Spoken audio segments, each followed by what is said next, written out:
Okay, and then hey, can I add something real quick? Hey, just 1 second. With that back wing, I always run into that problem with something that's on the back side of a character, and I never know what to do. And I figured out a way, if it's not weird, to push that back, like right where the wing comes down. This is just a separate pro tip on top of your pro tip. Yeah. Is right where it touches. I lightly fade it right where the wing would hit the back of the head, and just knock it back just a little bit. I mean, it's still there, but man, it just has such a nice effect on a painting or a drawing. Atmosphere. Yeah, it kind of puts that space and atmosphere between them. Okay, I have another pro tip on top of your pro tip, Jake. If I might. Yeah, we're stacking pro tips here. This is I'm stacking like a 3 for 1 7-layer dip. Yeah, I like to move 7-layer the B. tip. I like to move the B away about 1/8 of an inch more.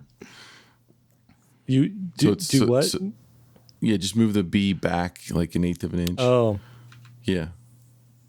Yeah, maybe even just a 16th. Yeah, just like that. Just bump it back. I'd say a 32nd. Are you messing with me? I'm so sorry. I'm trying to insert humor where it doesn't belong. It's sad humor. My tip is I'm real. sorry, Will just Will's wasted tip. everybody's time. Yeah. Sorry, guys. Edit that out. Hello, everybody. Welcome to 3 Point Perspective, the podcast about illustration, how to do it, how to make a living at it, and how to make an impact in the world with your art. I'm Jake Parker. I'm Lee White. And I'm Will Terry, and all three of us are professional illustrators. We've all worked for all the major publishers in the business. Together, we've got about 75 children's books that we've illustrated, and we've all taught illustration at university art programs. Each week we take your awesome questions and we interview a fantastic illustrator like we're doing today and talk about illustration and all the things around it. Sometimes we argue, sometimes we agree, but each time you learn something brand spanking new. We have a treat for you today. Anthony Wheeler. There's this scene in the movie Avatar by James Cameron, and there's this old like gnarly Marine. And he gets super excited when he finds out that they have an avatar body that's connected to Jake Sully, who's a Marine. And he goes, a Marine in an avatar body, that is a potent mix. And I think what we have here with Anthony is we have this potent mix of an artist in like a businessman's body, or it's a businessman in an artist's body. I don't know. He went to business school, but he also like eats, drinks, lives like art and illustration. And when you combine those two things, you get like this really magnificent like working artist who's just carved out this life for himself, where he gets to draw all day, do the business stuff too, and support his a lifestyle and a family. But this was a really cool interview. What'd you guys take away from it?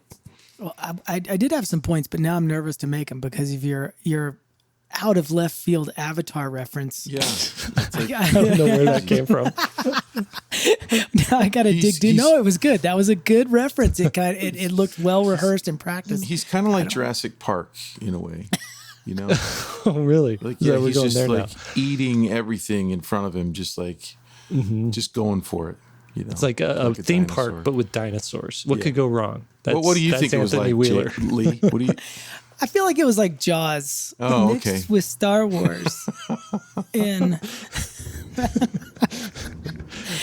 No, he's amazing. He's got it figured out. I mean, that's the thing is, that's sort of been a common thread with the people that we have interviewed. That's the one thing that I've noticed is that they've been able to just tweak everything so specifically to work for them. And it seems like he's just got it really figured out in terms of doing live streams and which not only solves his income problems a little bit, but it also lets him interact with society. He's a very much an extrovert a lot of artists are kind of fall on that different parts of that spectrum. He's definitely at the extrovert stage, kind of like or extrovert he's so personality comfortable like us. in front of the camera. Yeah, so and so it's comfortable perfect for him. Yeah, he just got it nailed. I mean, exactly what he should be doing and how long he should do it and how does he accomplish it. And then he's got peripheral things that he realized there's a market for, like sketchbooks and things like that. It's a fascinating study of somebody who's doing the thing. I mean, he's doing all of it. He's making the art he wants to make, and he's making a living at it, and he's doing it all on his own. Fascinating story, actually, coming from corporate America and then coming into art, and then actually making as much as he was making in corporate America from art. I mean, it's a business lesson for sure, but the guy's really creative too. The stuff that he showed is amazing. Yeah. Before we get into the interview, you're going to want to queue up on your phone or on your website his website, anthonywheelerart.com, his Instagram account, it's at Anthony Wheeler Art, and his Twitch account is Anthony Wheeler Art on Twitch as well. So load those up and let's dive into this interview. All right. So we have Anthony Wheeler here. Thanks for joining us this morning to talk a little bit about your career as an artist, and I want you just tell us what is. We'll start like very, very narrow. What is on your plate today as a freelance working independent illustrator? It's a really great question. First of all, I didn't really have a choice in doing this podcast. Jake said I had to be here at 10 o'clock this morning, so I wasn't really given the option. So it's kind of thrown off my morning. I wrecked your day. And you're on. You really did. I normally try to do like the 3-4 hours of flow time in the morning and then go exercise and then come back to it in the afternoon, but you've ruined that. We invited you on 4-point perspective. Yeah, I'm the fourth point. That's right. Quadrilateral point perspective. Multiple dimensions. Yeah. Today, I'm really excited about today. So today's a really busy day. So I started with about 2 hours of sketching and doodling and drawing for things that I've got coming up later today. When I'm done with this, I've got to go down and ship about 20 some orders from my online store. Then I'm going to go work out. It's a shoulders day, just trying to get round. Then I come back and I work on freelance stuff until about 3 o'clock my time. I'm currently working on a webcomic for a big video game company, which we can talk about later. And then I jump on my Twitch live stream from 3 to 6 o'clock my time. And today, every other week on my Twitch live stream, we do a character design challenge where I talk a lot about character design. I teach a little bit about character design. And then we have a unified theme. We all draw that theme. And I give everybody a couple of days to do their artwork and things like that. And then next Monday, I show all of that off on my Discord live on stream. And then we start to share some of those back to my social media. So today will be one of these days where I'm busy at work at 7, won't end until about 6:30 or 7. And then I'm a father to 3 beautiful children. And that's when the real work starts. That's when the pain begins. Is this a every day of the week thing, or is this okay? Yeah, my schedule, and I've told Jake before, I try to listen to what he tells me, and I try to take his advice as much as possible. I've really started to break up my days, and it's been this last handful of months where my morning is really dedicated. There's no social media, there's no email response, there's none of that, and it's just deep work. I put on the headphones, either listen to a podcast or listen to music, and then just groove. If I have a really good morning, then that unlocks a workout. And a workout, my physical body is really important to me. And so if I have a great morning, then that unlocks the workout. And then if I work out, then I have an awesome afternoon. And then I can get right back into the flow from sort of like noon to 3. I started streaming in the afternoons, live streaming, because it was kind of my garbage time of the day. And by putting it sort of in that afternoon slot, when I was sort of coming down off the high of everything else, the live streaming keeps me really dialed in and just performing just really, really tight. And then I can get an extra few hours of productivity out of it. And I love it. It feels really good. So what do you live stream? Is it for projects, or is that more personal? It's salsa dancing. Yeah, I'm a competitive. That's amazing. No, I live stream sort of a mixture of anything art wise that I need to get done. So it's either my freelance work, private work, sketches that I just want to doodle, these character design challenges that we do every 2 weeks. There's a pretty wide variety. Yeah, commissions from time to time. I don't tend to take a lot of commission work anymore.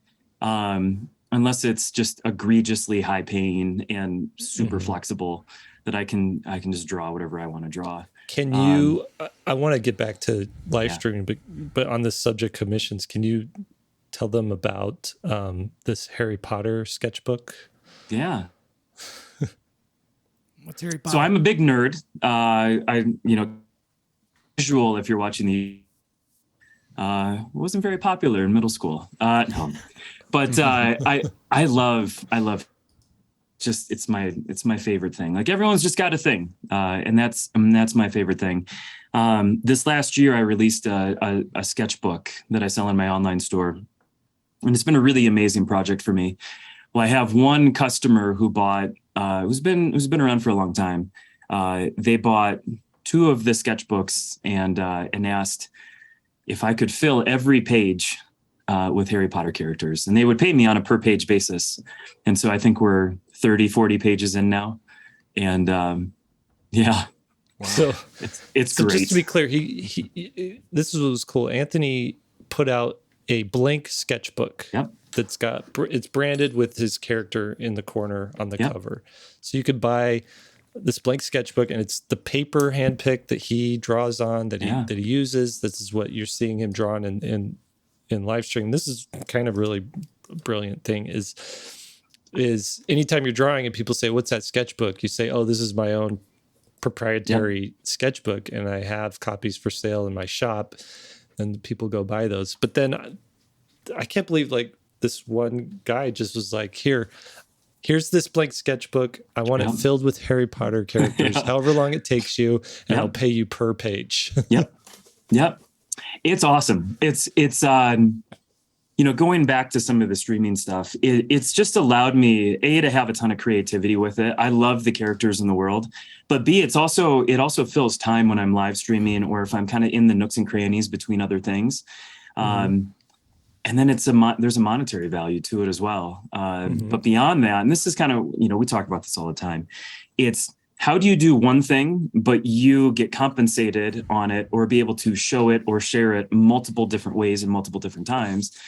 Those pieces, those sketches that are not only commissions that I get paid on, that I share online, that then sells me more sketchbooks. Those are the rough drafts for different prints and different pieces that I make full blown paintings out of. And so it's repurposing one thing to 3 or 4 or 5 different things. That's super cool. So can you share that Harry Potter sketchbook real quick? I mean, this is, if you guys want to see what we're doing here, we're on the YouTube, right? Yeah. Let me. You can see all of our pretty faces and the sketchbook, which I'm very curious about. You're gonna switch your camera there. Oh, there we so go. you have to say something so it can go big, Anthony. Say something to go big. Yeah, there you go, Anthony. There you go. It switched the view to you. Yeah. So here's the sketchbook. So it's 8 inches this way. It's 10 inches this way. It's 64 pages of blank paper, blank smooth paper. Ink doesn't show through from one side or the other. It's designed for pencils, for colored pencils, for markers, for ink, all that sort of thing. And then it's got my little character Wally in the corner that with a foil stamp. I know. Boom. I know.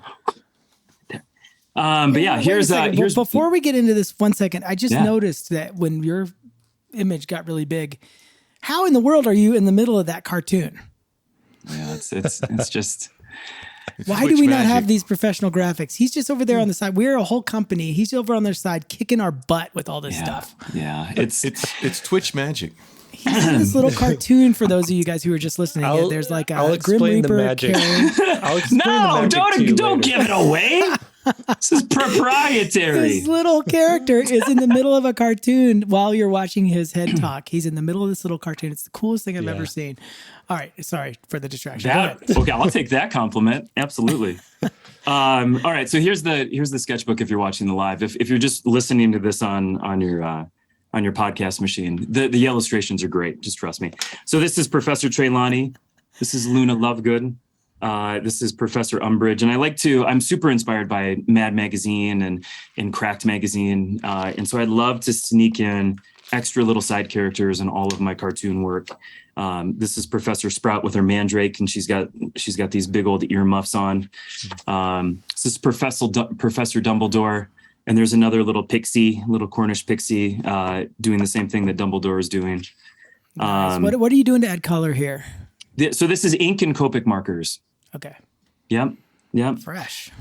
Yeah, and this is what do you ink with? What pen do you use? So I've got two different pens. So the pen that I like for a smooth paper is the Pentel Pocket Brush. It's just a really easy daily driver, $6 to $16 here in the United States. The ink on that can be a little bit slow sometimes, depending on the pen. The quality ranges a little bit when you pick up those pens. If I'm using something that's got more rough texture to it, then I'm using a more of a high-end Kiritake brush pen. Like a Kiritake 13 or Kiritake 40 or something like that. And that's more of an animal hair bristle versus a synthetic bristle. But on smooth paper, I like to slow down the ink work just a little bit. These are beautiful. For those of you guys who are just listening, and you want to know what this work looks like, it's like a good version of Jake.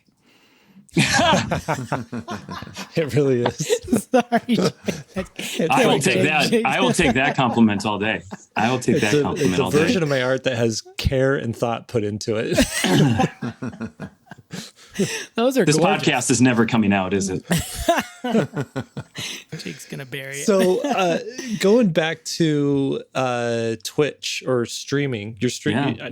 You mentioned you're streaming on Twitch? I just want to know about what that, just ground up, explain what the heck is going on there for people who aren't on Twitch and don't know what those words even mean. Can I ask throw in a question about the sketchbook before you go there? Sure. Is that all right, Jake? Sure, whatever. Fine. That's what I guess 3 people are interviewing. You got to take one of. I'll be the fourth point of perspective today. No, so you're drawing these characters, these Harry Potter characters in the sketchbook for a client. It's really client work, right? Yep. Did you work out a deal with the guy that you can use them to sell them as prints and stuff too? 100%. Okay. Yeah. I'm not interested in taking private commission work unless I can resell it in some shape, way, or form. I think that's really important for listeners that you're maximizing your time there. 100%. Yeah. 100%. There's no point to do what we do, which is so complicated and takes so much of our energy, if you're only going to be able to use it one time. It just doesn't make sense. It just doesn't. You better get a nice paycheck for that one time. And we've had that from time to time, right? And that pay is transformational, or the experience is transformational. But for things like that, no way. No, you gotta maximize. I think let's talk about the Twitch thing, but I think the other thing, Jake and I, what's really fun here is I love to shower praise upon Jake, because Jake's one of my favorite people. But Jake has had a really huge hand in me just doing what I do, and watching him over the years sort of giving me the blueprint, and then almost in a sense giving me permission to sort of do what I do, which is very, very different and unique than I think what a lot of other independent illustrators do. So despite picking on him and making fun of him behind his back a lot, I owe an awful lot of this to Jake. And just to be clear, that was inspirational permission. We didn't do a signed agreement where I permit Anthony to follow my business model. No, thank you for clarifying that. No, what about Lee? Didn't Lee encourage you along the way? Wasn't he inspirational? And I have no inspiration. Depends how much money's in his PayPal and if he can send it quickly. Daniel can edit that part out. For me though, when I was I'm taking over the podcast real quick. So when I was a kid, I drew voraciously. All I wanted to do was draw. And then when I got into my teen years, I sort of, and this is the 90s comic boom, and I was really into to all the Image comics, the Wildcats and the Spawns and all of that sort of stuff. But when I got into my teen years, I really fell off of illustration and comics altogether. Went to business school, got into sales and marketing and executive recruiting. And then I came back to comics, I think at 24, 25, I just sort of wandered into a comic shop. And I remember at that point, Jim just started doing Hush, Batman Hush, and then Corey Walker was doing Invincible with Robert Kirkman. And when I reopened those comics, I instantly knew that I just wanted to draw. I just wanted to create. But I had this massive gulf between the age of 25 and the age of like 12 or 13 that I had not drawn or thought about art or anything. Like, it just was so far back. So I dedicated the next, 10 years of my life just to try to figure out how to draw. And I went to business school, so I didn't go to art school.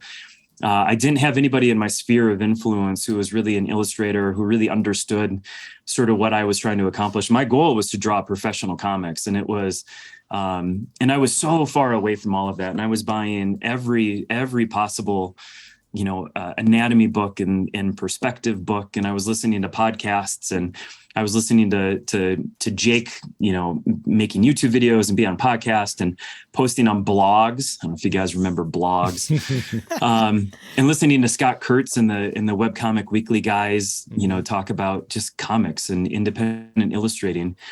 And for that 10 years, I just didn't really, my work was very bad. It was very unformed. I didn't have a project. I didn't really have a dedicated path. I didn't really know what I was doing. But I just knew that this was the space that I wanted to be in. And I just listened to all of these podcasts and these interviews and these conversations. And I just started sponging all of it up so that at some point I could be on this podcast. This is the moment right now. The cumulative. This is it. I'm retiring after today. But when as I started to get into my mid 30s, I was an executive recruiter, for the majority of my career. We saved up money. I put ourselves in a position that I could leave corporate executive recruiting to try to figure out how to draw. And then around that point is when my mother passed away, and she passed away sort of at an age where she should have had way more time. And she was just unhappy. Her life wasn't exactly the way she wanted to turn out. And I sort of knew, like, in that moment, that was 36, 37 maybe, that I had to go for it. I just had to take a leap.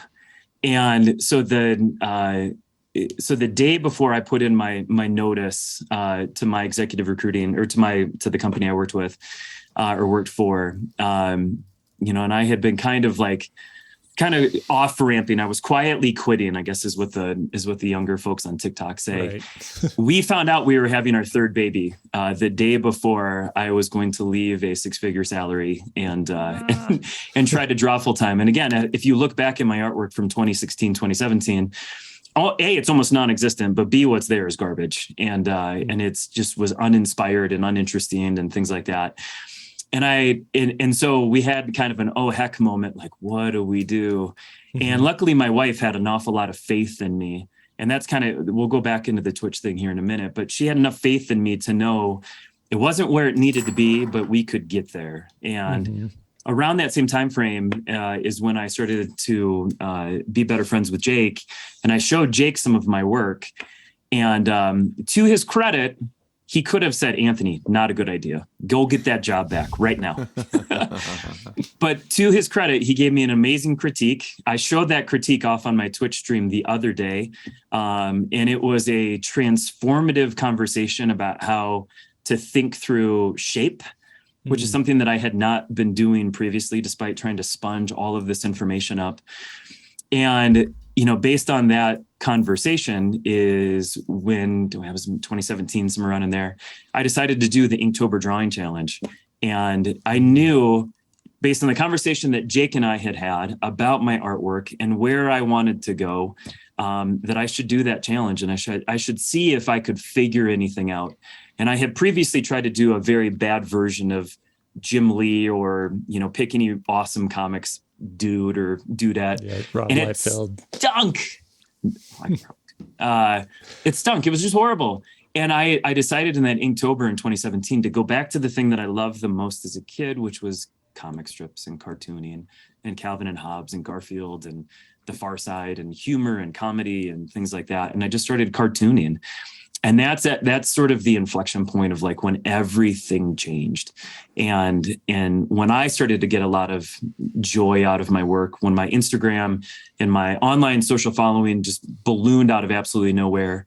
And when I got confidence that I could actually be an illustrator someday. And I told Jake at the time, it's like, I'm just going to give myself 2 years. I'm going to give myself 2 years to see if I can figure anything out. We have enough money saved up.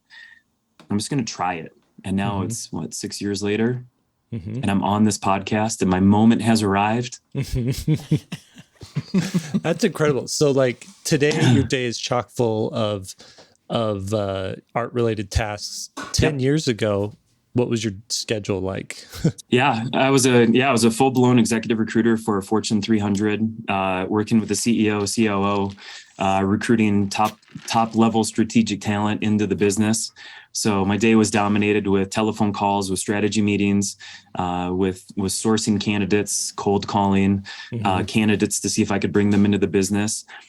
It was, it was great. It's in the business world, it's the most servant-minded role that you can have in a big organization, helping somebody find a job, improve their career, improve their money, improve their stature, improve their time that they get to spend with their family or whatever it is. You can improve people's lives. But 10 years ago, I would have had pants on. I have pants on now, just FYI. I would have had a collared shirt. I would have had a tie. I would have easily been 40 pounds heavier because the cafeteria had tater tots. Wasn't good. It wasn't good. It wasn't good. And it's funny, Jake knows some of this too. So when I quit my day job, we found out we had our third child on the way. I was plummeting my family into poverty because we were going from a nice salary to no salary.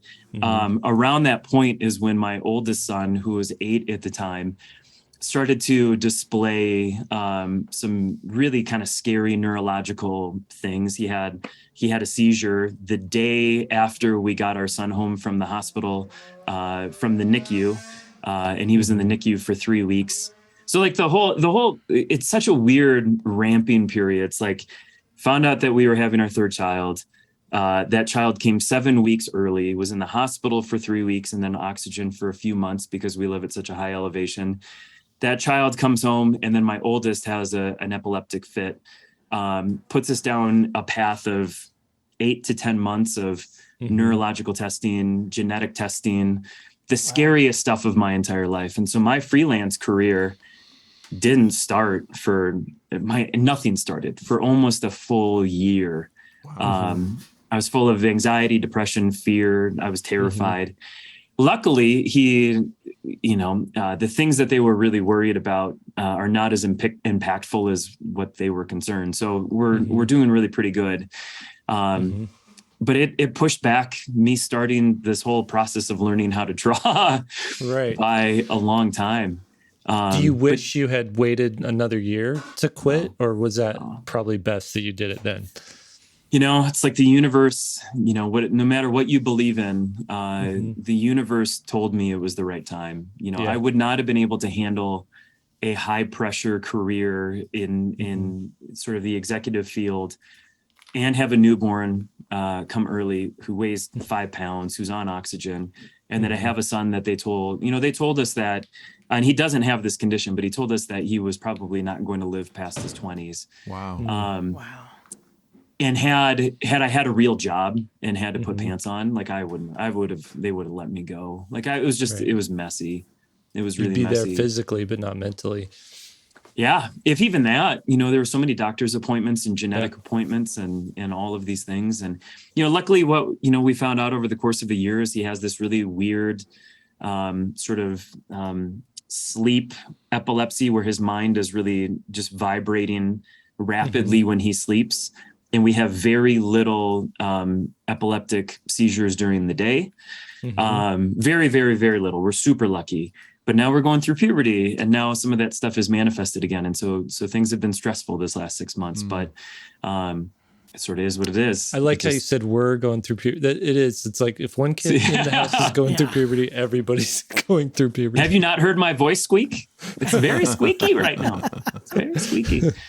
But yeah, when I quit that, and all of that stuff started to happen, we put cartooning and illustration really on hold, and I was just doing little doodles for Instagram and things like that. And I got really lucky that my Instagram started to grow and people started to be along for the journey, whether it was the stuff with my family, whether it was the stuff that kind of 40-year-old quit corporate America and try to figure out how to draw.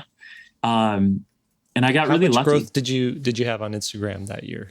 Yeah, a lot. So I went from 5,000 followers to 11 or 12,000 during that Inktober, that 130-day period. And then by Christmas, we were at 20,000. And by the beginning of the summer, we were at 50 or 60,000. Wow. So it's just exponential. It was exponential. 213K now. So it's kept going. No, I've shrunk. I've been really trying to manage my relationship with social media over the years. On one hand, I owe so much back to Inktober, to Jake, to Instagram, to social media and the relationships that I've formed. But at the same time, it's not super healthy sometimes. It's not great. And so, Instagram and TikTok and Twitter, all of these companies are going through really big issues right now. And so I've stepped back a little bit to focus more on the live streaming aspect of what I do. And so my Instagram and it's constricted a little bit, and I've lost a couple of opportunities because of it, but I'm okay with that. It's totally fine. Yeah. So speak to, I like that, the state of social media for artists is like on fire, I would say, right? So why this switch to live streaming? Yeah. Or this it's a great question. This focus on live streaming. Yeah. It's a really good question. And I'm almost evangelical about it to the folks that I work with. During the pandemic, obviously was not easy. It was not easy for us to have young children, to be homeschooling parents. Right before the pandemic, my father passed away, and then lockdown happened almost immediately afterwards. And it was sort of this period, this 2.5 year period of just stress and depression and anxiety. Had we done this podcast a year ago, it's like the title could have been like The Anxious Illustrator or something like that. Like, it was really bad. I really, really struggled. And I think what I found over that time is that I was just lacking human interaction. I'm clearly an extrovert. I'm an energy vampire. I'm sucking out all of your energy. Lee's fast asleep right now. Open up your eyes, Lee. But I take and I need, and I wasn't getting any of that physical contact, that emotional contact. And so I had already been streaming a bunch on Instagram, and just here and there, just nothing super consistent. I would just pop on for an hour or two, do a little doodle, and we would have a good time. Sell some art books or some whatever. And so pause right there. When you say sell some art books, what do you mean? Yeah. So right before sort of the pandemic happened, I did a Kickstarter for an art book, which is a 96-paged art book, basically taking us all on the journey from 2017, when I decided to do Inktober and take cartooning really seriously and let that be my passion, to about 2018, 2019. And that's kind of when I was starting to form this relationship with people on Instagram and Twitter and Facebook and things like that. How many would you sell a session? A handful. Yeah. And which, as an independent illustrator, being able to pop on a live stream for 30, 40 minutes, make a couple $100 can be a transformational experience. You're going directly to the source. Right. And you would tell me too, I remember the Instagram live streaming days. Yeah. That you'd be like, it's like hand selling at a con. You're just you're just there speaking to people, talking to people, you're drawing, they're watching you draw, and oh, by the way, they pick up a sketchbook. Yeah. And you don't have to eat bad convention hot dogs, and the restroom isn't full of weirdos wearing like pig masks and things like that. Like, it's super safe. And when you're done and you're tired and you don't want to talk to anybody, you turn it off and you move on. Right. It's my favorite part about it. I think going to speaking to your point about what the lockdown did to everybody, I think it's interesting because artists have had to deal with sort of that world It really didn't change my life so much when we went into lockdown because I'm used to working by myself, and a lot of artists are, but I think the rest of the world got to experience what that isolation is. And it's so underestimated how difficult it is to be by yourself all day, to be at home, to work at home. I don't see that many articles. I don't see that many people talking about that, especially if you're social. I mean, I think all four of us have that in common, that we're very extroverted. We love chatting, having fun. And all of a sudden, when all that's gone as a freelancer, I mean, Jake and Will were sharing the studio in Provo, and then that was gone and you're back at home. It's tough. I mean, I just want to highlight that, because if people are feeling that at home, you have to figure out a way, whether it's a live stream like you did or whether it's meeting people locally. You really do have to just put in the effort to get out there. Otherwise, it's just that isolation can kind of sink you. My brother's, my wife's brother was in town this past week. He lives in Seattle and he's a graphic designer, and he was a full-time guy. So going to the office every day, they did this print magazine. Then the pandemic hit and all of them were regulated to working at home.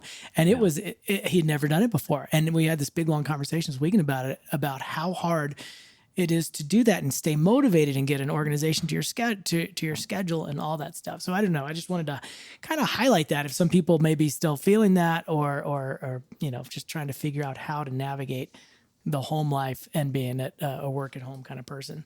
Yeah. You make awesome points. I agree completely. I think for me, outside of being able to have conversation with friends and during sort of that time frame, I needed a project and I needed something to really occupy my mind, and developing. And I also recognized too, like there was limitations live streaming on an Instagram or a TikTok. The screen, despite having a big phone, the screen is very small. It's really, the chat is very, very, very small. I'm very conversational. I'm interested in people. I'm interested in their lives. I want to get to know them. But when you're live streaming on one of those short form platforms, it's very hard in a quarter of an inch to be able to see every comment and read every comment. And in those streams, we would have anywhere from 60 to 100 average concurrent viewers. And then we would get 4,000 to 5,000 people coming through every single one of those streams. And it was just so much to manage. And then the other challenge with it was, how could you stream for an hour and then also take advantage of the work that you were doing to then repost it as a reel or a TikTok or as a picture or whatever. So I realized at the time that there were some real limitations that I was rubbing up against. And I am a power user of live streaming of Twitch. I've been on Twitch since 2015. Twitch is a $1 billion plus live streaming platform based here out of the United States. Amazon acquired it for $1 billion a few years ago. And it was primarily a video game platform sort of in its infancy, and now has ballooned and changed its scope to art, to musicians, to actors. Critical Role plays D&D on there and full-blown productions. And sort of during lockdown and shutdown and things like that, I just recognized, like, live streaming on the telephone was great. We're making revenue. I'm meeting people. I'm growing my social media. But how can I repurpose my time and then give me more ability to make better connections with people, real connections? I don't like things at the surface level. I like things to be real and deep and serious. And so I had to make a real choice. Was I going to stream on YouTube or if I was going to stream on Twitch? And I ended up sort of stumbling into the art community on Twitch, I don't know, maybe 16, 20 months ago, and just sort of seeing just what the art community there was like. And then I started to hang out in people's live streams and get to know people, and take a part of drawing challenges in some of our favorite streamers. And I just knew it was the right spot. It was the right home. And I, started to build together all of the infrastructure, a face camera, an overhead camera, microphones, key lights, a nice computer to be able to run everything. And it's been great. It's been great. It's that portion of my afternoon where I said I'm the weakest, where I get distracted. I'm tired. I've created all day. But when I turn on the live stream, I'm there. Now we goof around a lot. We make a lot of weird jokes, but I'm always creating and I'm always pushing my creativity forward. and it's a huge part of my day. It's not the biggest part of my day, but it's probably my favorite part. And it's been great. It's been really great. And I feel really strongly, going back to the idea, if there's independent creatives or folks who are yearning for that personal connection, there should be some element of streaming, live streaming somewhere in your arsenal as a creative. Doesn't need to be on a daily basis like me. Doesn't need to be on a fancy platform. You don't need $1,000 microphone, but there should be some element of trying to put ourselves as independent creatives on the internet so people can see us, they can get to know us. When I was putting my work out in 2016, 17, 18, I mean, again, Jake should have told me to stop. Jake should have been the voice of reason. But I think it was the human connection. I was responding to all my comments. I was having real conversations with people. And I think that's what live streaming is for people today. There's that lack of human connection. There's that lack of conversation. And then there's the immediacy. And so whether it's TikTok or an Instagram or YouTube or Twitch, does not matter. I think there should be at least some element of it somewhere. Mm-hmm. What do you two think of that, Will and Lee? I think it's great. You guys are just like, oh. No. It's got me thinking. I mean, I think we should definitely be twatching. Is that the past tense of Twitch? I'm not a Yes. consumer of your Twitch streams, but I did consume one of them. Oof. And was it a good one? I think it was great. And I mean, it's interesting because it's a whole different world than what I've been involved in.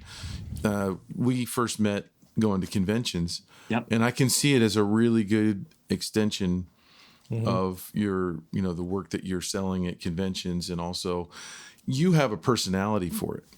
Not everybody's, a lot of people listening to this are going to go, I don't think I can do what he's doing, especially if they've seen work. I have a point to that when you're done, though. Okay. About personality. And I disagree so much. Okay. I want to hear it. But I'm like, I'm watching you engage and I'm thinking of myself and I'm like, I just like to put my head down and work. Yeah. And I've tried live streaming on like Facebook and on my YouTube channel and stuff. And you have three, you have your drawing and then you have the comments, right? And so I can't draw and read at the same time. And it's always been this thing of, well, what do I do? And what I have found, which would work for me, is I would draw it first and then explain or reveal layers and stuff. And I could do that all day, but I can't do that. That'd be amazing. What a resource that would be. Yeah. And we do that sort of thing with SVS. Don't try to control my life, Anthony.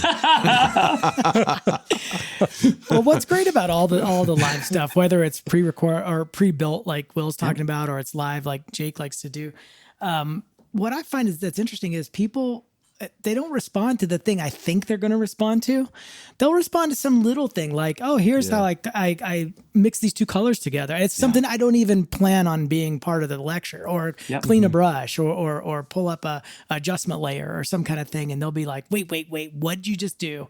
Yeah. And you're like, oh, wait, is that a thing? I didn't know you didn't know that. And then that becomes, and those are like the moments, because the little light bulbs go off, for everybody watching at different times for some of the smallest little things that you can't get. Lee does things weird ways in Photoshop.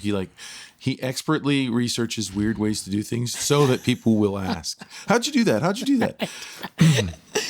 I go a long way around, but still. To the point about personality, I think like you play to your strengths and you be yourself, and that's what succeeds, not you trying to what do if yourself is like, you never say a word. Those people that we know. But then that's your thing. I mean, think about who was that comic a long time ago, Stephen Wright. Who would ever think, given his personality, that would be somebody who could be on stage? You would never think that. Can soap get like dirty? I've seen Twitch channels or YouTube streamers where it's study time, like study with me.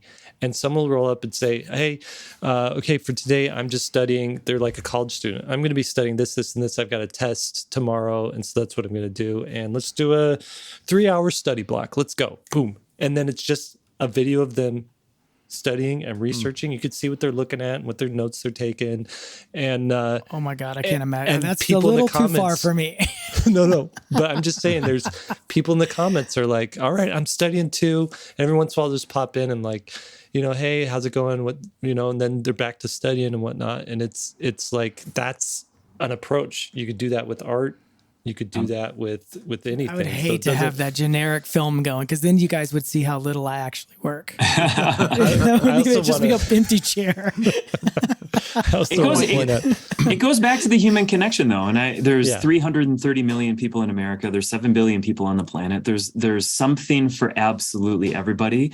And why I disagreed with Will was, from a personality standpoint, the introverted side of our creative space. They don't have to be anything they don't want to be. But if they're already going to be making work, turn on an extra camera. Turn it on. Don't say a word. Don't interact with anybody. Just let that other introverted portion of the world experience. People want experiences. We've lacked experiences. Some people haven't left their house due to coronavirus and pandemic and things like that. They need to see things happening. And what's so fun about all of this is that it does not matter your personality type, how good you are at creativity. Just by putting yourself out there, doubling up the work so you can take this and share it in other places. I think that's the key part of it. I got it. It's the ASMR Twitch live stream. It can be. It can be. I've never wandered into that scary portion of the world. My sister pays to go to these silent retreats. So maybe that's what it is. It's like, this is the silent Twitch stream. I have 3 kids. I would pay for that too. One thing I realize, if I start filming a little bit more and doing the live stuff, is I need more stuff in my background. I've noticed that you guys have, to be a true illustrator, I don't have enough stuff. Where's your book collection? Where's The your back, I need a book. I need a big poster. I need a bunch of artwork. Where's your toys? Look at my let's set background. a It looks like goal. it looks like I'm in just a Why rental is your house. life so terrible, Lee, that you don't have anything on the walls? I have no artwork in my house. I'm not kidding. I'm not just let's set a behind me, goal, but Lee. no artwork. A goal for you to have a background by January 1st. He just puts like Megadeth gonna do heavy that. metal posters back there. I'm like, what are you doing? So let me ask you this. We've got you here.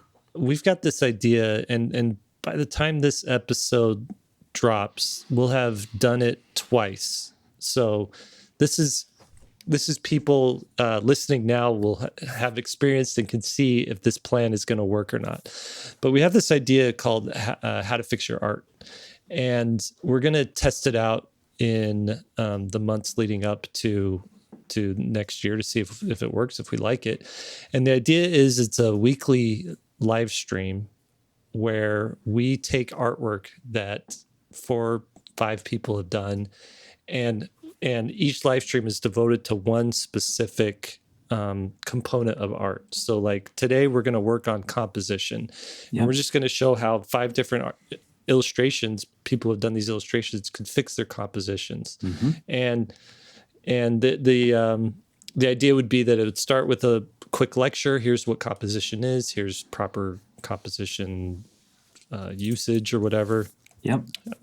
I'm a great teacher, as you can tell. Proper composition usage, and then do draw overs or a demo or something like that. And in the meantime, also like,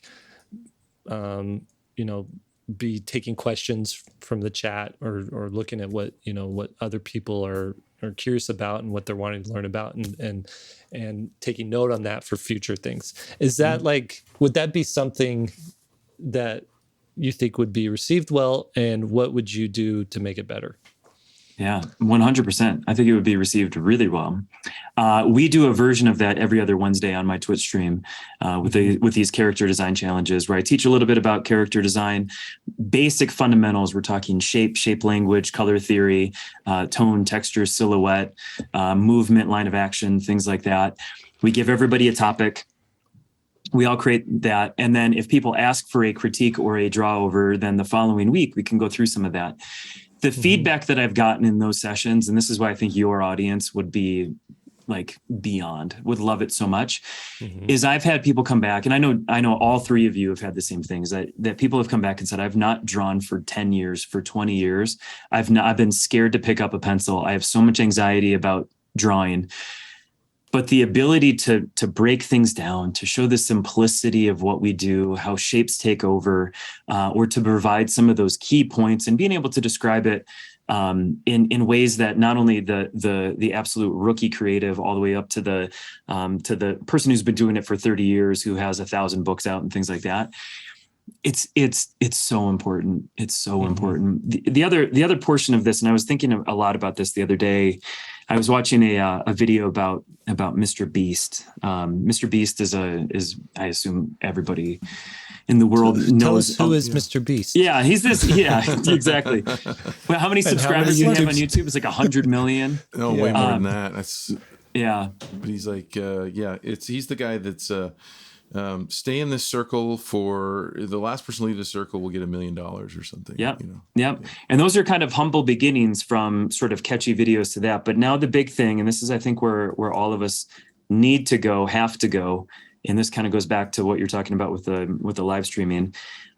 He's a brand. He opened up his own burger restaurant. And then beyond that, he now contracts with 1,000 different individual unique burger restaurants to then be able to create Mr. Beast burgers. He's got his own line of chocolate. He's got physical locations. He's the brand. Gwyneth Paltrow, and he's a $1 billion brand. Gwyneth Paltrow has her line of cosmetics and candles and things like that called Goop. These people have figured out how to brand themselves, and it's not just Anthony Wheeler art or Jake Parker or whatever. And they've figured out this umbrella to be able to put all of that under. And this really interesting video that I watched the other day, there's a lot of conjecture right now that us as individuals or small groups of partners and things like that, we're the reason that the big companies will have to either completely shift out of the market in 5, 10 years, 20 years, or just simply won't exist because we have our own individual brands. You guys have your school. I have my line of sketchbooks and sketch products that were perfectly the Wheeler burger. The wheel, yeah, but it'd have to be It'd have to have a gluten-free bun because I'm 43 and can't process gluten like the rest of you. That's cool. But I think this is the world where we're moving to, is that we are the individual brand. The brand will continue to get bigger and bigger. So if you add in elements of the live streaming, the draw overs, the helping people with their art business, it just reinforces the brand more and more and more and more and more. But then beyond that, you're bringing people into the creative fold. So I think it's a great idea. How come you don't have a Patreon? I have a Twitch. The one big challenge. Yeah, the one big challenge that I'm running up to. So I'm 43. I'm married. I have 3 children. Those children all go to different schools. I've got a lot on my plate. I'm just like right at the edge of capacity. We worked very hard over this last couple of years to get my wife out of her full-time role. She was also an executive recruiter for a huge law firm here in town. So now I 1000% just support the family with my creativity, which is both amazing and terrifying at the same moment. I'm going to go sweat in the corner for a few minutes. And I've thought a lot about a Patreon. I've thought a lot about a paid Discord. When I started live streaming on Twitch 6, 8 months ago, I had no idea it was going to be the thing that it is. We averaged in upwards of 100 concurrent viewers. Sort of at any moment, there's 100 people that are there. That's amazing. Thank you. That's really good. I'm in the for an art streamer. Yeah. I'm in the top 10 of art streamers in that category when I'm streaming generally. So, it's been good. And the people that are there are my hardcore fans. They're the ones who love what I do. And so they subscribe to my Twitch. A lot of them pay a monthly fee to not have to watch advertisements on my channel, or they get extra access to emotes. So we have the most the weirdest thing, but Yeah. also the most understandable thing too. Yeah.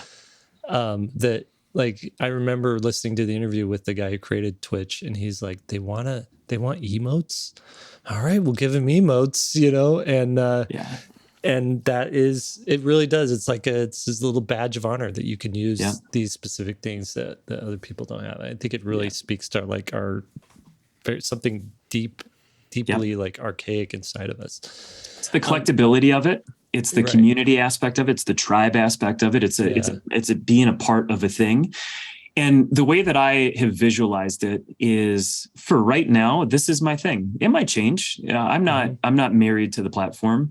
I love the idea of all of it, but for today, right now, the revenue is strong. And I've given them an ability to support me financially if they're interested. I give them 15 hours of content back a week. I've given them a Discord where they can hang out and have a really tight community of people. We do the drawing situations. We do the draw overs and the character design challenges. For what they compensate me for, I feel like I'm able to then provide value back. I'm nervous right now as just an individual who's got freelance projects, who's got new product coming in the store that I just might not be able to handle a Patreon just with the way that our lives are currently set up. I'm bringing my wife into the business, kicking and screaming. She just wants to go to Disneyland. That's really all she wants to do. But she's going to be helping me out from a social media, from an administrative standpoint, from a shipping perspective. She's going to do some COO type material. But ultimately, to really grow the operation the way that I want, we need to bring somebody in-house outside of that, somebody who's a strong operator, somebody who can really help me push the business forward, move all the levers and gears and gadgets to really maximize what we do. I think if anybody really analyzed my business today between social media, live streaming, influencing, product, video revenue, et cetera, I think they would see that there's just so much mushiness and lack of sort of cohesiveness in terms of the strategy. It's just, I'm doing as much as I can. And by bringing in those other elements, we could increase the revenue, but at what cost? And that's what I'm ultimately nervous about. If we can continue to stabilize revenue, we're really stable right now, and from just small things, then we can bring in that extra person, and then we could figure out a real significant value add, whether it's a paid Discord, a Patreon. I just don't want to do things halfway. I want them to be fully fleshed out. I want them to be sustainable. I want them to. I want that to feel really good, and that's sort of and that will be at the cost of me making extra money. So I know, like, highlight. Go ahead, Lee. I was just going to highlight for our listeners out there. We have a lot of students and people going, getting back into art and wanting to make it a career. And just want to highlight kind of what he's saying here, that you learn to draw and you learn to paint first, right? And that's what you think your life is going to be, drawing and painting.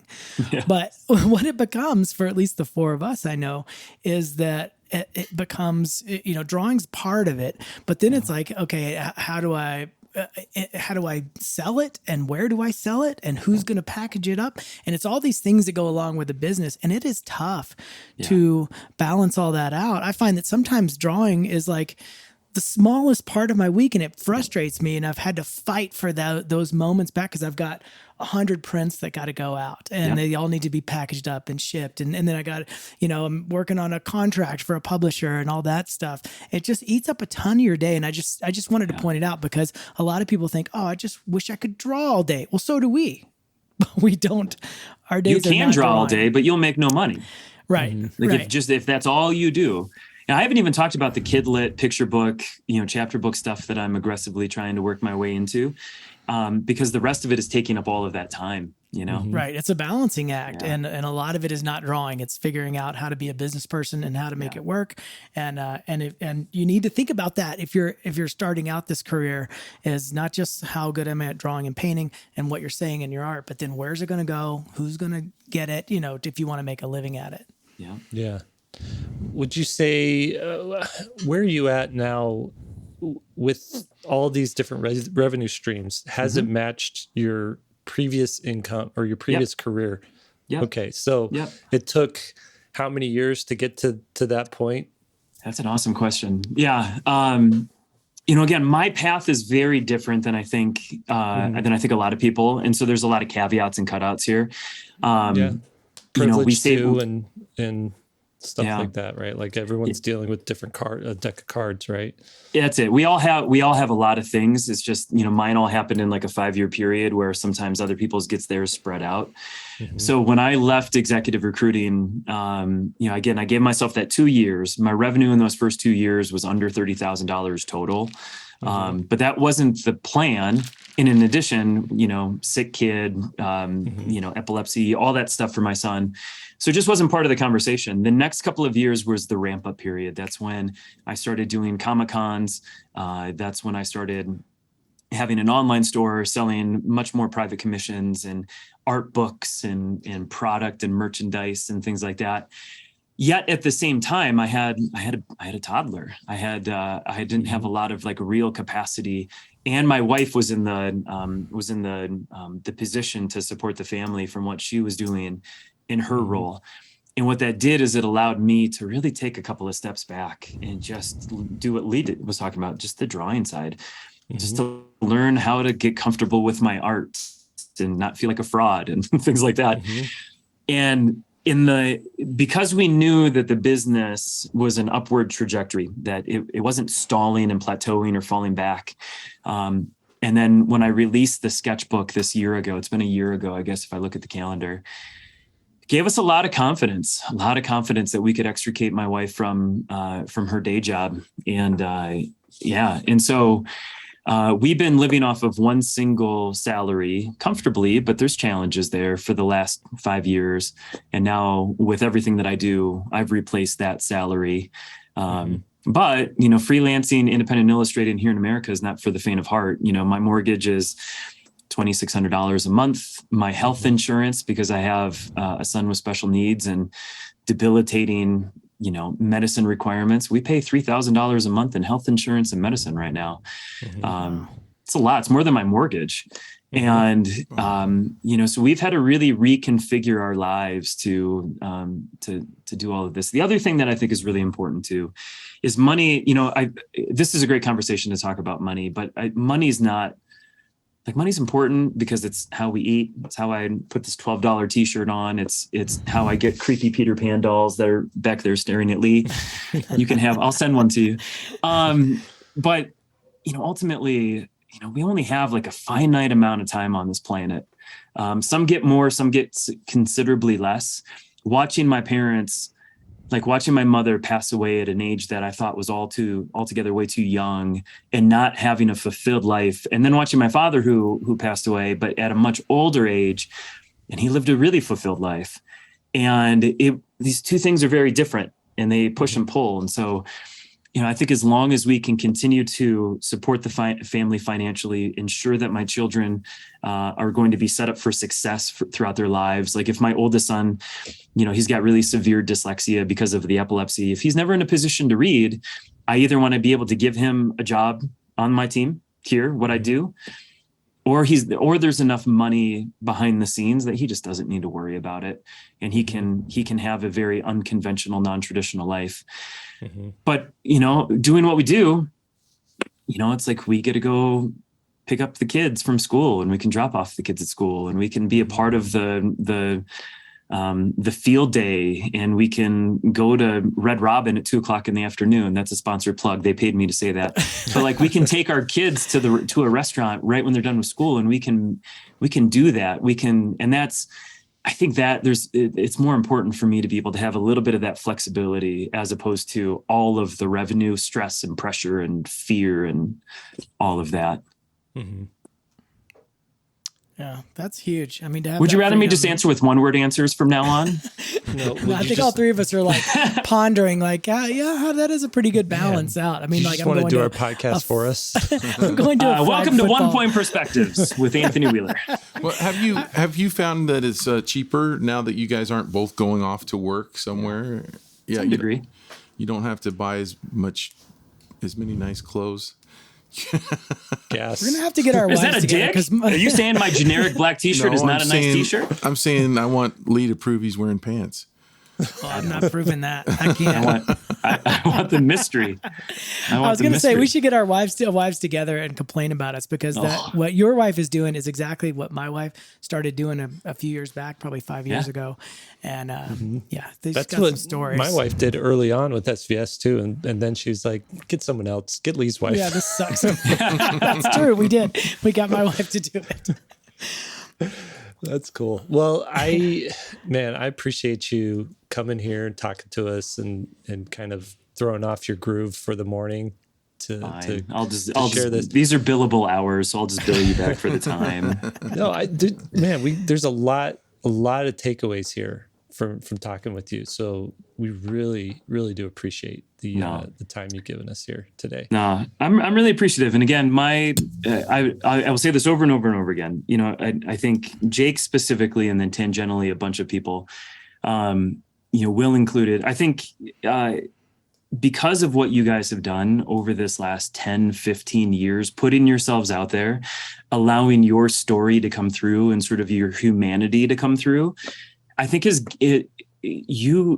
whether you guys understand it or not, like, you have influenced this whole crust and generation of people that never would have thought that this would have been possible. When I went to business school 20 some years ago, I would have never thought that I would be here drawing. I drew a pirate yesterday. I'm going to be drawing skeletons later today.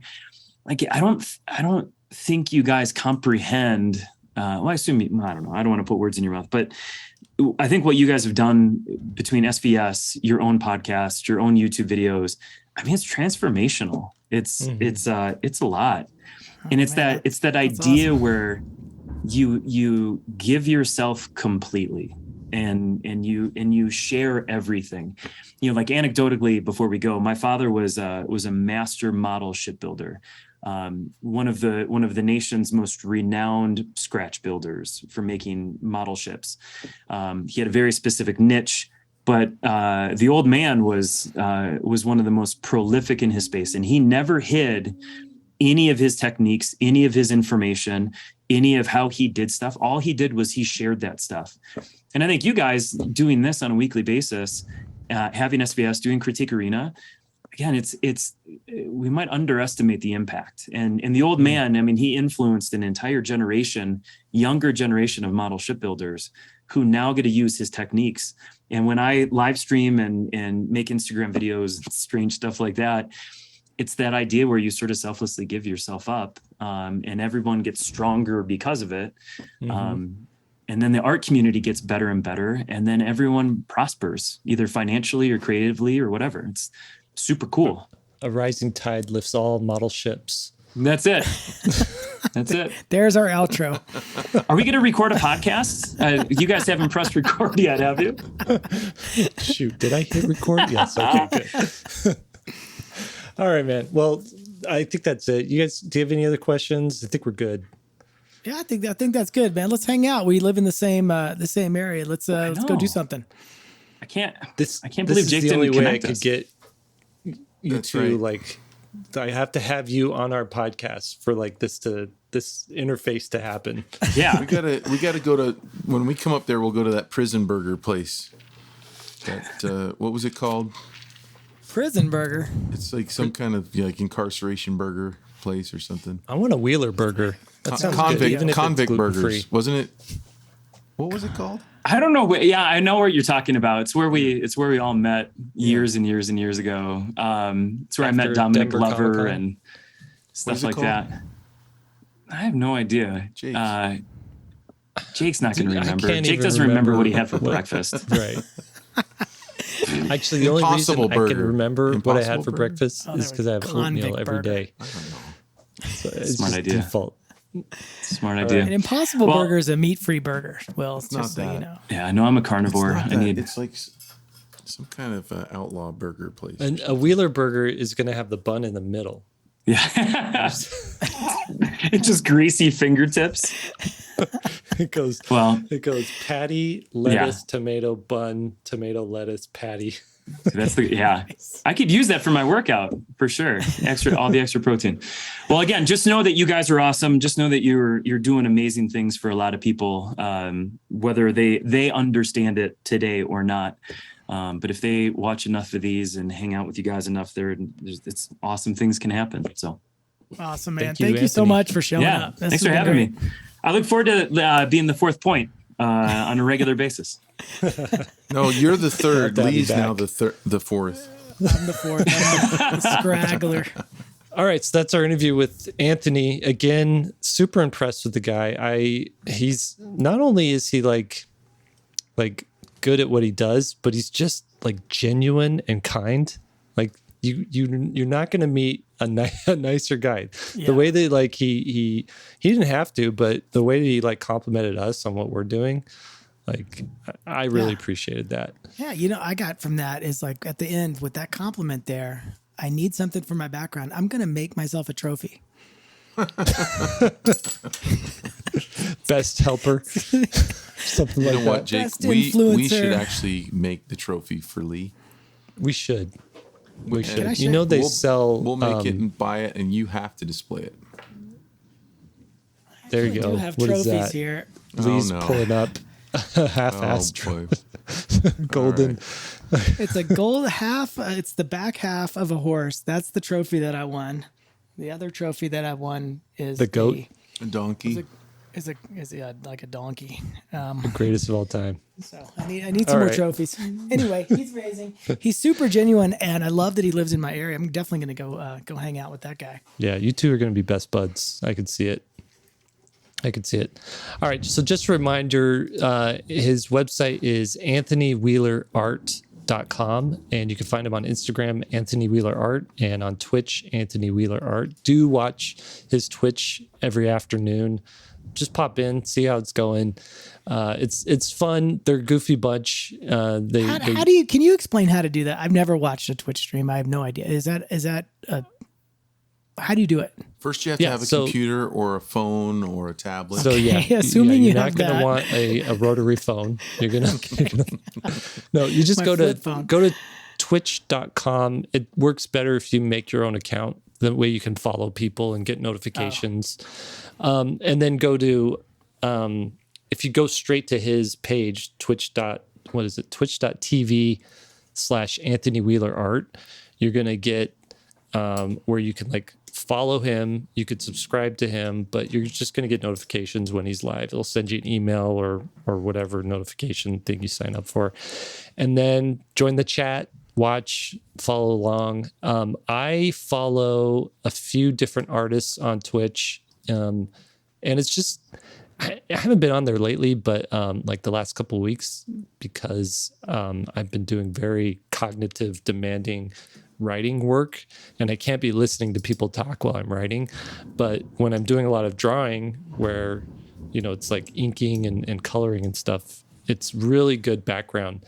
And the way he described it to me, because I was like trying to figure out like, what is Twitch? What's the point of it? He's like, think of it as AM radio for millennials and Gen Z.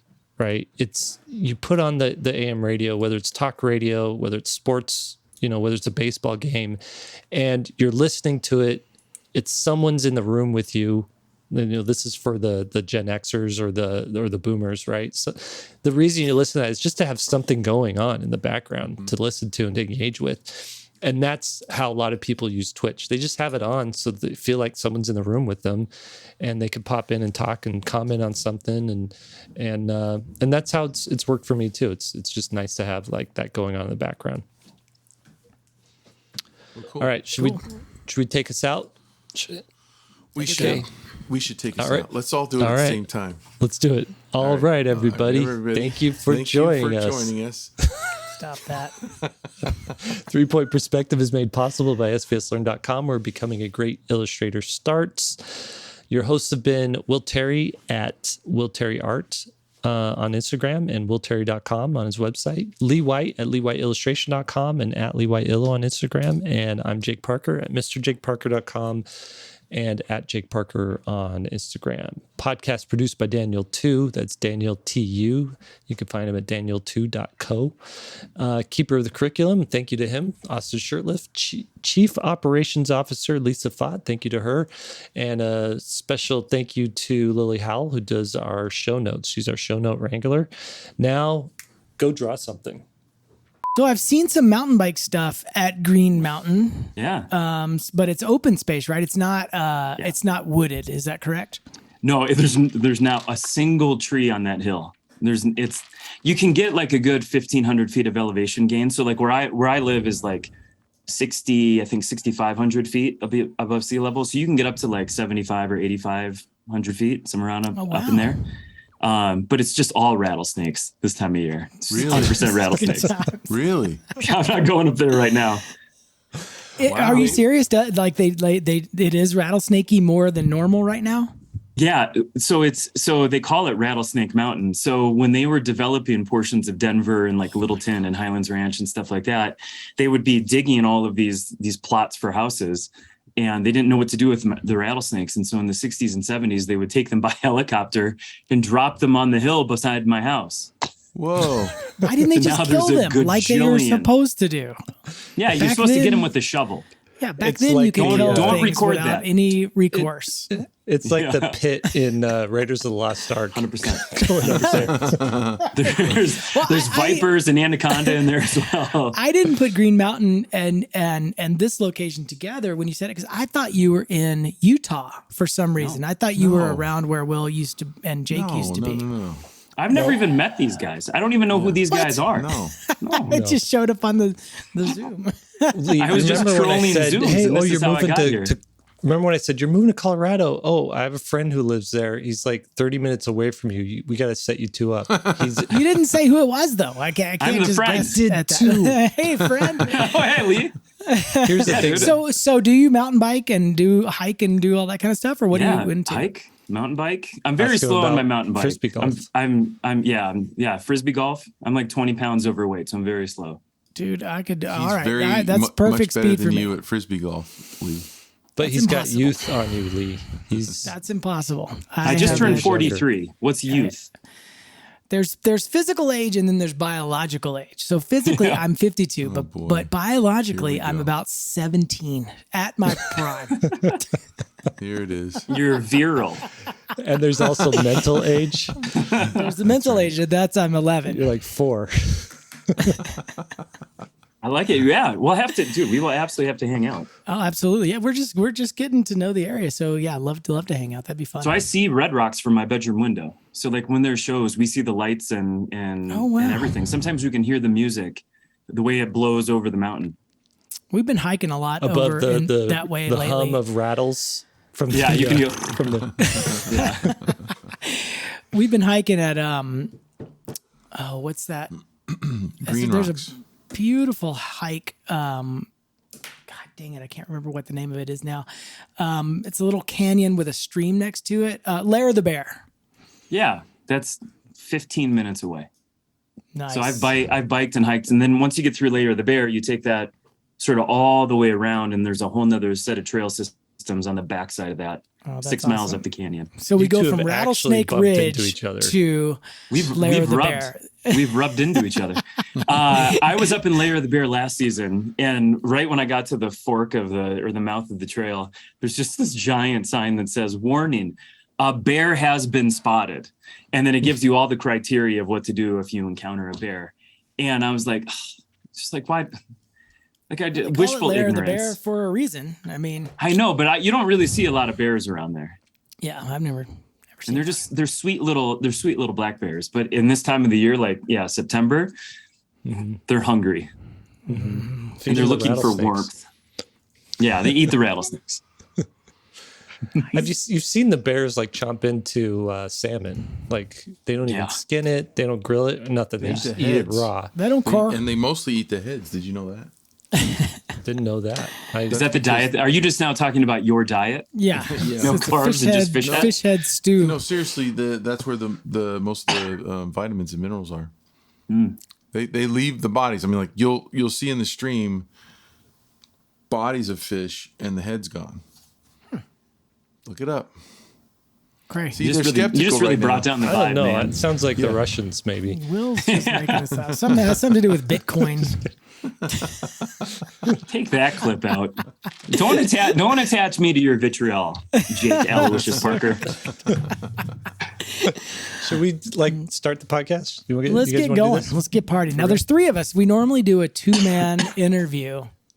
Yeah, we why do thought I get a third person? That's not enough. We thought I wanted to try it out and see how it would go, and I knew that we could do it with you. I didn't want to risk it with anybody super important. So we can't do that with Chris Van Allsburg. We have to. No. We're working out. In fact, if we're interviewing Chris Van Allsburg, I'm just going to do it by myself. So I know nothing will go wrong. What this interview is going to consist of is me, Jake, Will, and I all just talking over each other, trying to ask a question at the same time. So it's going to be good. Cool. Good listening. It's going to be cool. I feel like it'll be like a normal podcast then. Right, exactly. No different. Pretty much. And it was really just a joke. You are important. You're very important. Shut up, Jake. I'll try to backpedal now. Actually, can I say one thing? Do you ever say something without thinking to your wife? Not to yours, but to mine, yeah. Yes. Every day. And after the fact, you realize not only did you offend her, but everybody else in the room. And everyone else. Yeah. Okay, so do tell. I'm curious. This is a loaded. Spill the tea. Can we get Allison in here to talk about it too? She just, man, even 30 minutes later, she's like, I'm still upset about that. Do tell. No, you owe me another Disneyland trip, mister. Right. No. So we're doing the Wordle. Our family kind of does Wordle at breakfast, and it's always like, I got it, and how many lines, and we're trying to beat each. Well, I make it into a competition. It's not a competition, but for no one else, it's a competition. But just for right. Anyway, Lucy, my daughter, she's in college, and she was just having a hard time with it, and she couldn't figure it out. And it was taking her longer to do than all of us, right? And I was like, don't worry about it, Lucy. Don't get frustrated. Your brain is working on so many other things right now because she's studying for tests and everything. Your brain's working on so many other things right now that it's totally understandable. And my wife is like, hey, implying that her brain, my daughter's brain can't handle the Wordle, and my wife is just not thinking at all during the day, so she got all this extra energy it's to unused do the Wordle. thought process. Right. I can only hope that the Wordle was brain. Right. And that would make the story 10 times better. My other daughter sitting at the table is just like, hey. Yeah. So not only have you offended your wife, you've offended every woman on the planet. Yes. Can we get a clip of this for later? Daniel, for please our social media? cut this Daniel, out. cut this out. Yeah.